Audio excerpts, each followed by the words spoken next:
Imaginez-vous dans l'Arctique, par 40 degrés Celsius, où le vent peut vous congeler en quelques secondes. Votre seul espoir, construire un abri avec l'élément même qui vous tue, la neige gelée. Comment un abri fait d'eau gelée peut-il vous empêcher de mourir de froid? La réponse est une merveille ancestrale qui défie toute logique. Mais attention, si l'igloo est trop efficace, il pourrait vous tuer pendant votre sommeil. Pour comprendre ce miracle de survie, il faut d'abord se défaire de l'image erronée véhiculée par le cinéma. Un véritable igloo n'est jamais construit avec des blocs de glace solides et transparents comme ceux de votre verre. Tenter de bâtir un abri avec de la glace cristalline serait une erreur fatale, car la glace solide est un matériau très peu isolant. Dense, elle laisse passer le froid sans la moindre résistance, transformant votre abri en un immense réfrigérateur. Se réfugier dans une maison de glace, c'est comme essayer de se protéger du froid avec une armure de métal. Elle vous protège du vent, mais vous absorbe toute votre chaleur corporelle en quelques minutes. Le véritable secret réside dans le fait que les igloos sont construits avec de la neige compactée par le vent, et non de la glace. La neige n'est pas simplement de l'eau blanche. C'est une structure pleine de vide. Si vous observiez un bloc de neige d'igloo au microscope, vous constateriez qu'il ressemble beaucoup à une éponge de cuisine. Seule une petite partie est constituée de matière solide. Le reste, près de 95%, est de l'air emprisonné, immobile. En situation de survie, l'air immobile est le meilleur isolant qui soit. C'est la barrière invisible qui freine la déperdition de chaleur. C'est le même principe que celui utilisé lorsque vous enfilez un manteau en duvet en hiver. Ce n'est pas le duvet qui vous tient chaud, mais l'air emprisonné entre les plumes qui empêche votre chaleur de s'échapper. En découpant des blocs de neige compactés, les Inuits n'empilent pas de la glace froide. Ils construisent des murs d'air statiques. Ainsi, à l'intérieur d'un igloo, on n'est pas entouré de glace, mais enveloppé dans une immense couverture thermique extrêmement efficace. Les parois agissent comme si elles étaient faites de polystyrène expansé. Ce matériau crée un bouclier qui fait barrage au froid extérieur.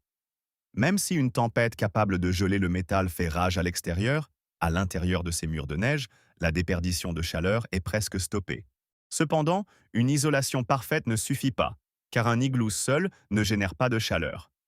Si vous construisez un igloo et le laissez vide, la température intérieure sera tout aussi glaciale qu'à l'extérieur. La réponse à la question de savoir d'où provient la chaleur dans la glace, c'est vous. Dans ce cas, le corps humain est le moteur et le système de chauffage qui alimente l'ensemble du système. Votre corps est une machine qui consomme constamment de l'énergie et émet de la chaleur à environ 37 degrés Celsius, simplement en étant vivant et en respirant. À l'extérieur, le vent vous emporte instantanément votre chaleur qui se dissipe dans l'atmosphère, vous laissant transi de froid. Mais à l'intérieur de l'igloo, la magie opère grâce à ses parois blanches. La neige possède une propriété fantastique. Elle est hautement réfléchissante. Tout comme elle réfléchit la lumière du soleil, elle réfléchit aussi la chaleur émise par votre corps. Au lieu d'absorber votre chaleur, les parois la renvoient sans cesse vers le centre de l'igloo.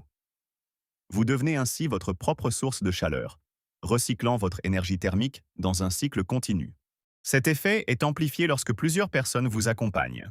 Imaginez une famille inuite de 4 ou 5 personnes partageant l'espace restreint d'un igloo. Imaginez alors 5 radiateurs humains fonctionnant à plein régime. C'est le même principe que la sensation de chaleur que l'on éprouve en entrant dans un ascenseur bondé. L'air se réchauffe uniquement par la chaleur dégagée par les corps. Dans l'Arctique, cette chaleur accumulée fait la différence entre la vie et la mort. Historiquement, les Inuits amplifièrent cette chaleur corporelle grâce à une technologie très simple appelée kullik. Il ne s'agit pas d'un grand foyer, mais d'une petite lampe en pierre qui utilise de la graisse de phoque ou de baleine comme combustible et de la mousse en guise de mèche.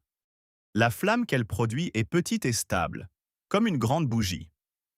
Cela pourrait paraître insuffisant pour chauffer une maison dans l'endroit le plus froid de la planète, mais grâce à l'isolation extrême de la neige, c'est tout ce qu'il faut. Cette petite flamme, combinée à la chaleur corporelle, peut faire monter la température intérieure de façon incroyable. Alors qu'à l'extérieur, la tempête fait rage à 40 degrés Celsius, à l'intérieur, il fait confortablement 15 degrés Celsius. On parle d'une différence de près de 60 degrés Celsius, obtenue uniquement grâce à la neige et à la graisse animale. Mais pour conserver la chaleur à l'intérieur et éviter qu'elle ne s'échappe à chaque entrée, une conception ingénieuse est essentielle. C'est là que l'architecture des igloos se révèle être un chef-d'œuvre. Si vous pouviez observer une coupe transversale, vous remarqueriez que le sol n'est pas plat. L'entrée n'est jamais au même niveau que l'espace de vie. Les Inuits conçoivent l'entrée comme un tunnel creusé sous le niveau du sol principal. On exploite ainsi une loi fondamentale. L'air froid est plus dense que l'air chaud. Imaginez l'air froid comme un liquide épais. Lorsque l'air glacial extérieur tente de pénétrer, il se dirige vers le point le plus bas en raison de son poids. Grâce à une entrée basse en forme de tunnel, l'air froid s'accumule et se retrouve piégé dans ce conduit, à l'écart de l'espace de vie. Ce tunnel agit comme un bouchon invisible, empêchant les courants d'air glacial d'envahir la maison. À l'inverse, l'air chaud, plus léger, monte toujours vers le plafond. C'est pourquoi l'intérieur de l'igloo est organisé en différentes plateformes surélevées. La plateforme de couchage est construite à l'aide de blocs de neige plus hauts que l'entrée. En surélevant cet espace, les habitants sont stratégiquement positionnés au sommet du dôme, où s'accumule l'air chaud produit par leur corps. Ce système de chauffage ne nécessite aucune électricité. Il utilise simplement la gravité pour séparer l'air chaud de l'air glacial. Il y fait parfois si chaud qu'il n'est pas rare de voir des Inuits se reposer en vêtements légers, alors que le froid extérieur serait mortel pour quiconque s'y exposerait sans protection. Mais nous arrivons au paradoxe final. Nous avons créé un abri parfait, des murs isolants, une source de chaleur humaine, un piège à froid et une étanchéité totale. Or, c'est précisément cette perfection qui peut vous tuer. Imaginez, vous dormez paisiblement alors que l'igloo est devenu une bulle totalement hermétique. L'air frais ne peut plus y pénétrer.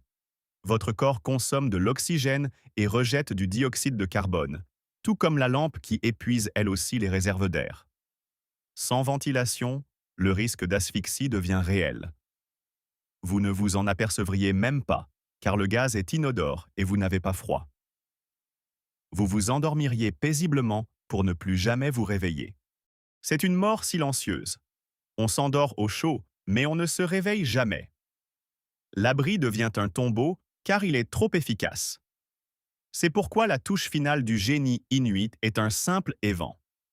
Un petit trou, à peine plus grand qu'une pièce de monnaie, est toujours percé au sommet du dôme.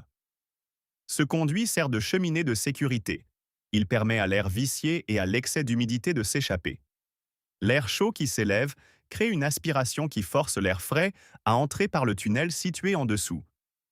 C'est cette ventilation constante qui maintient l'équilibre. Conservez la chaleur pour survivre, tout en laissant s'échapper juste assez d'air pour éviter l'asphyxie. La prochaine fois que vous aurez froid, rappelez-vous que vous n'avez pas toujours besoin de technologie moderne pour vous réchauffer. Parfois, il suffit de comprendre la nature. Les Inuits ont appris à utiliser ces principes pour faire de la neige leur meilleur allié. Si vous avez aimé découvrir les secrets de ces constructions, n'oubliez pas de vous abonner à la chaîne Choses simples et curieuses. Nous avons encore beaucoup de sujets passionnants, où science et curiosité se rencontrent. À bientôt pour une prochaine vidéo.